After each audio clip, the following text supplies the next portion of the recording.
Welcome everybody, this is 8.4 day 1. So we're going to learn for the next several sections here about something called logarithms. Logarithms have been created because they are the inverse of something exponential. And I'm going to say more about that in a little bit, but logarithms are actually very handy when we're trying to solve equations. Just to start off with, we're going to do some fun guess and check action. So I want you to find the value of x for each of these situations. Some of them will be easy and some of them might be tricky. So pause the video and give it a try. At this time you've unpaused, here are our answers. For A, x is 2. For B, x is 2. For C, x is 1. Did you all know that one off the top of your head? Remember from chapter 7, anything to the 0 power is equal to 1. D, did anybody get this one? It's actually -3. To make it so that I have a number in bottom of a fraction, I got a negative exponent. Try it in your calculator if you don't believe me. E, x is 2/3. And F, trick question. X could be any real number because, again, anything to the 0 power is 1. Now here's the deal. These I made so that we could easily do them, but if you didn't know what the power was, we could use something called a logarithm to find it. So let me show you, let me say more about that, and I'll do it under this next section. So we know, for example, that 2 squared is 4 and 2 cubed is 8. But what if I had a problem and my answer is 6, and I know it's 2 to the x power equals 6, and I'm now trying to solve for x. The question is, what is x? Well, 6 is between 4 and 8, so we know that the x has to be somewhere between 2 and 3. At this point in your math life, your only way of getting this would be to do some guess and check action. But a logarithm solves for an exponent, and using a logarithm we can figure out what that is without too much trouble. Let me show you this. If I have if I have something in what we are going to call exponential form, here's how it translates to a logarithm. When I say logarithm, we're going to represent that by log. I'm going to have a little number down here, which is the base. And this is translated from this over here. So the number right next to the log is a y. And I want to point out something. This little number is a subscript, so it's little, and then the y is just right next to the log on the same line. But that is the same y from here. Last but not least, that is set equal to our exponent x. I'll use purple for that one. So the key thing about a logarithm is that the exponent is always the answer. The exponent is the answer. And this is called logarithmic form. One thing that you're going to be doing today is just converting between the two formats. And I'm going to actually show you later how to solve this problem. We might actually, we're not even going to get to it today. That's going to be more what we're going to learn in 8.4 part 2. Let me show you something really quick though. This part right here, if I converted it to logarithmic form, the base is going to be the base of my log.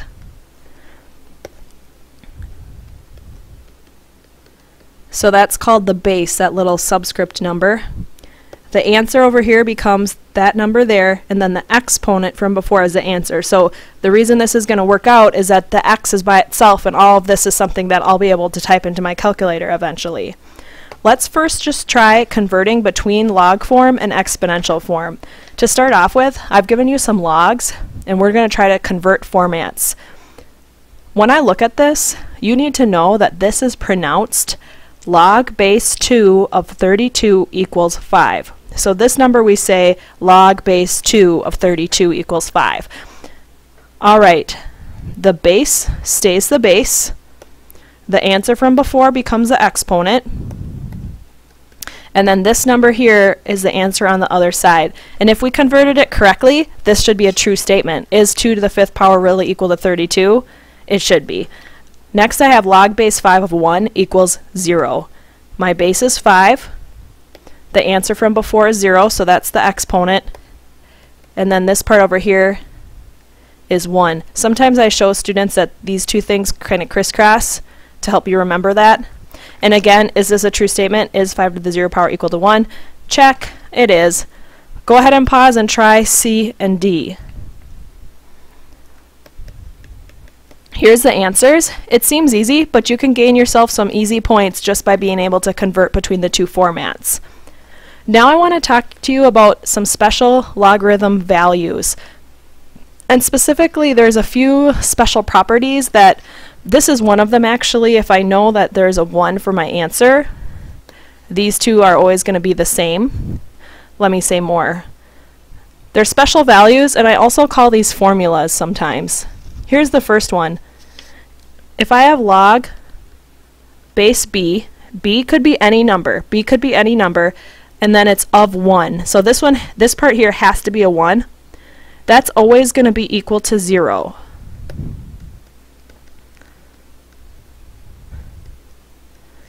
And the reason is, if I convert this to exponential form, in exponential form it would look like b to the 0 power equals 1. It doesn't matter what b is. Anything to the 0 power is equal to 1. So if there's a 1 here, the answer is 0. The next special formula I want to show you is if I have this base and this number here are the same. If the base and this number here are the same, it's equal to 1 every time. It could be 10 and 10, 4 and 4, 6 and 6, -2, -2. If those two are the same, it's equal to 1. And the reason that happens is because if I convert this to exponential form again, I get this, but anything to the first power is just itself. So that's how that one works. The next property you need to know, or not property I guess I should say, but formula, rule. Let's say now I have log base b, and now I have it of b, but it's to the x exponent. So log base b of b to the x. That is equal to x. Here's why. If I convert this to exponential form, here's my base. This is the part that goes in my exponent from before. And then this part here goes on the other side, and but that happens to be b to the x. So see, these two things are the same, and if those two things are the same, really the bases don't matter, so x equals x and it equals itself. But a shortcut of knowing this is that I tell my students, if you have the base and the number the same, it's just equal to x. Here's another one. If I have a base of b and my exponent is a log, this seems kind of crazy, but the base is b and the exponent is log base b of x, that is also equal to x. For a similar reason to here, if I convert it to logarithmic form, it ends up being log base b of x equals log base b of x. And one other thing is, logs and inverses, logs and exponents are inverses of each other, and they undo each other.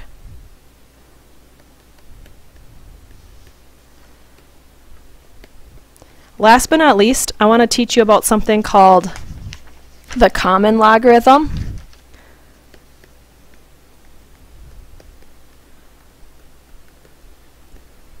If I have log base 10, it is actually used a lot in different scientific formulas and things. So if I have log base 10 of anything, you actually don't have to write the 10, and you just write log of x. So for example, let's say I had log of 5. Really, that is equal to log base 10 of 5. They just don't write the 10.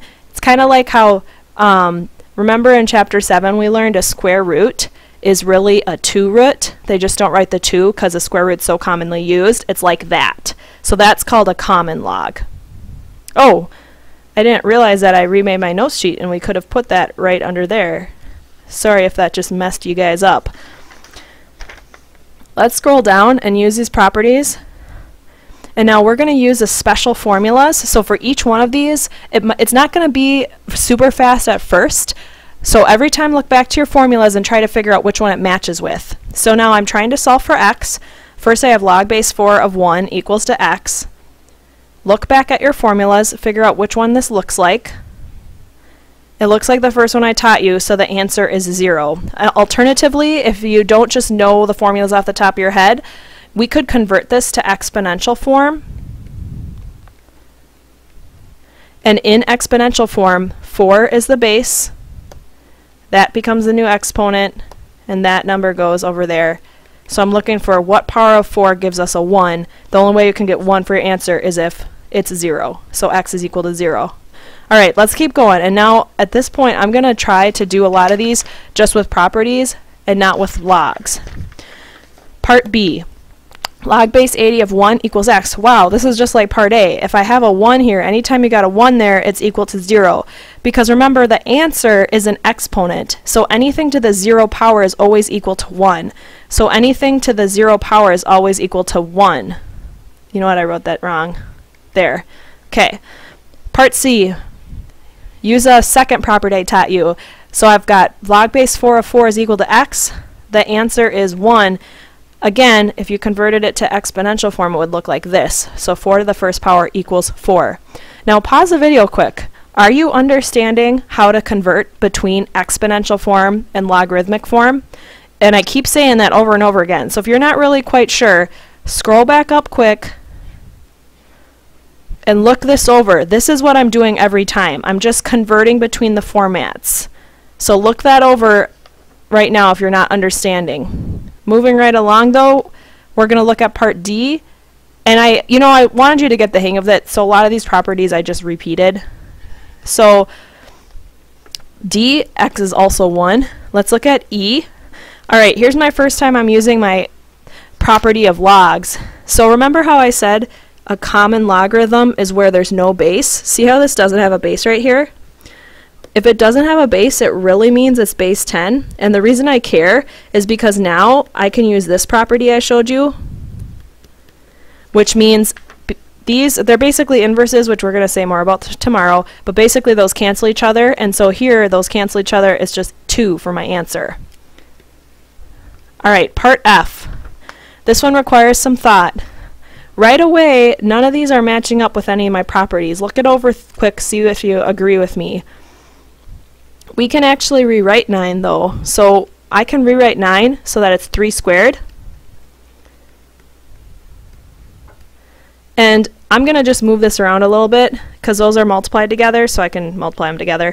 Now it looks like a property I have. So look back up, see which property it matches with. And again, I'm saying properties, but they're not really properties. They're more like formulas or rules.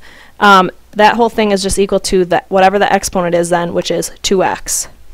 Part G. Actually, this is very similar to part E. It's another one where I've got 10, and then the exponent is log base 10. So that one's just equal to x. Part H is just equal to x as well.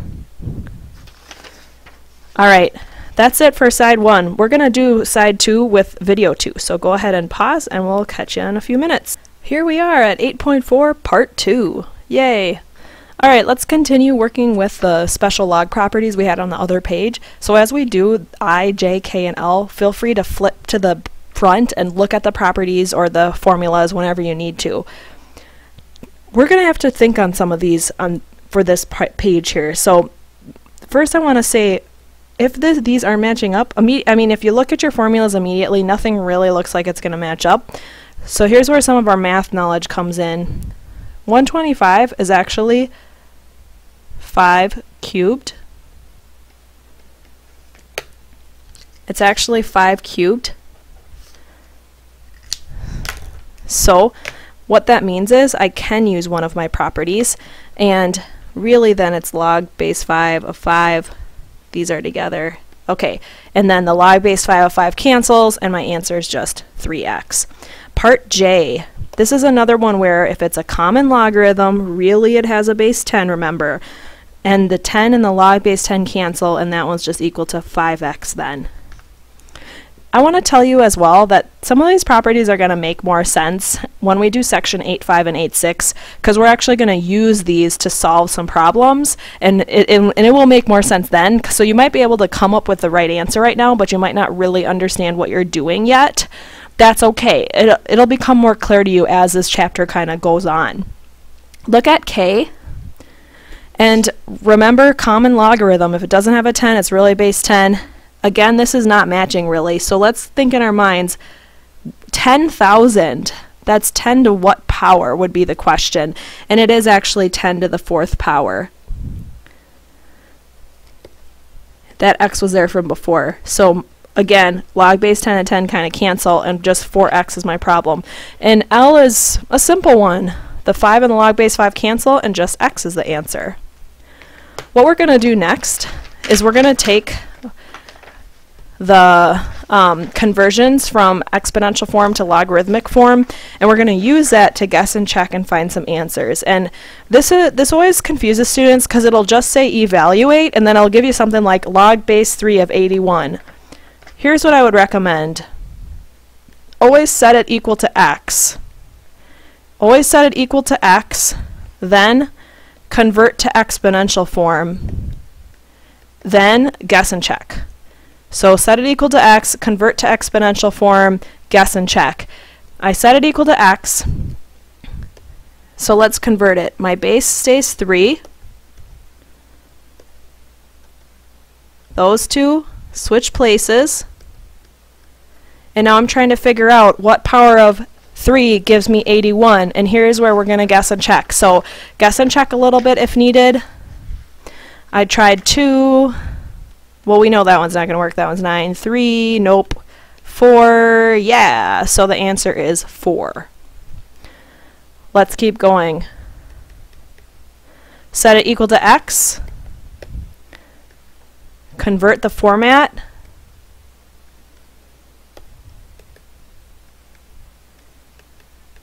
There we go. Now here's where some of your previous math knowledge comes into play. When it's going from a big number to a fraction or a decimal that's under 1, the only way we can make that happen is if it's a negative exponent. So here's what I'm saying. Let's say I'm doing some guess and check action. I'm not coming up with anything. The only way I can get this power to be small enough so that it's going to be a decimal is when I go negative with my exponents. So try a few of them, and we really are just right now guessing and checking. So it seems a little bit tedious, but that's our method we're using at the moment. And 1/25th is the same thing as 0.04 if I convert to a fraction in my calculator, or back to a decimal, depending on the format it gave you. So my power I need is -2. You might want to make a little note to yourself then. When you're trying to go from a number to some sort of decimal or fraction, often it's going to be a negative exponent, so that's something you can guess and check. And here's an example of it going the other way. What's happening here, when I convert it to exponential format, I've got 1/2 to the x power equals 8. So now it's a similar situation, only these are switched. So again, so this time I'm going from a fraction to a big number, but the only way I can make that happen again is if I have a negative exponent. So if you try some things, and here is me guessing and checking a little bit, you end up getting that -3 works. So x is equal to -3. And do you see how I just tried a few things? Especially when you're just getting the hang of this, you're going to try a few things before you get the final answer, and that's okay. That's how it works. So part D, I got log base 9 of 3, convert it to exponential format. Hopefully you're starting to get the hang of that again. Okay, I converted it to exponential format, and now I've got to figure out what power of 9 gives me 3. So I know that I'm getting smaller, so in my mind maybe I'm thinking right away, I'm kind of like, okay, maybe I need a negative. Well, those are going to be too small. Try my positives. Nope, those are too big. So here is me teaching you for a little bit. You can use fractions as well. So, and specifically, they're not going to make it too hard. It's either going to be a 1/2 or a 1/3 fraction usually. And you know what? I lied because I see example H is going to be 1/5. But it's going to be something that you should kind of know. And remember that a 1/2 exponent is the same thing as square root. So in your mind, you might want to be thinking square rooting, cube rooting, fourth rooting, that kind of thing. And so my answer is actually this time 1/2. So let's just recap really quick. So the answer could be a number. It could be a negative number, it could be a fraction. So there's 3 different types of things you could get for your answer depending on your situation. And you'll have enough time that if you don't get the hang of it too much, you we'll have time to do some guessing and checking action. Why don't you pause right now and try E, F, G, and H and see what you can do with this. All right, so for these examples you just tried, check your work. And you can see I gave you 1 or 2 of each of the types you'll see. So I got a whole number as my answer, a negative, a fraction. And this is something we can work more on in class. So if you got any questions right now, pause and write it down. But I want to tell you that to get these answers, I did guess and check, guess and check, guess and check. So that's how I did that. Next, natural logarithms. So a natural logarithm has a base of e. So our letter E comes in again here, and this is why this is all together. If I have a base of E, hey, okay, I accidentally hit the pause button, so I'm not really sure where I left off to you, but I had just written down log base E of x equals. So if I have a base of E, that actually is so commonly used that they have made a special button on your calculator for that, and it's the ln button. So ln of x is how I would say that. But it is still a log. It's still a log, so the logarithm, all the logarithm properties apply. It's just so commonly used that they have a special way of saying log base E. And so let me give you an example quick. Let's say I had log base E of 5. It's not going to look like that. They would write ln of 5. So sometimes when students are doing this, if that really confuses you, you can just rewrite it like this to kind of help your brain out a little bit. Your choice. All right, let's do some calculator entry quick. So you maybe were noticing, or maybe even trying to play around with this while you're watching the video. You can see that your calculator has a log button and an ln button, right? It's on the left side right next to 7 and 4, log and ln. Now, here's the deal. If you're trying to do some of those problems with your calculator, can't do it because our calculator only has log base 10. So the log button on your calculator is the common logarithm base 10, and then the ln button is the log base e. And by the way, some of you with the newer graphing calculators, you might actually be able to type the logs in, but you will be able to have to do it without a calculator for a little bit, so practice it without that first.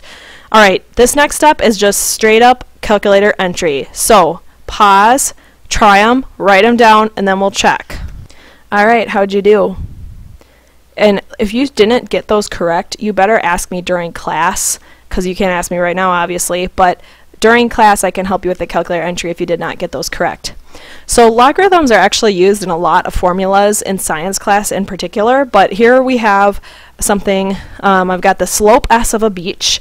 It's related to the average diameter of the sand particles on the beach by this equation. Kind of interesting, which makes sense though, depending on how big the sand molecules are, that determines the slope of the beach. So here's my formula. Part A, I want to find the slope of the beach if the average diameter is 0.25 millimeters. So the way that they gave us this question is, or the formula I mean, is that the variable here actually is in millimeters, the diameter. So all I'm doing is straight up typing something into a formula. So instead of D, I put 0.25. This can all be entered into your calculator, and you should end up with approximately 0.088 millimeters. It's really, really small, but that makes sense, right? Because if you take a single grain of sand, it's almost not humanly possible for us to measure the diameter of that sand particle. So it is really, really small. And next, to find the slope of the beach if the average diameter is 0.125 millimeters.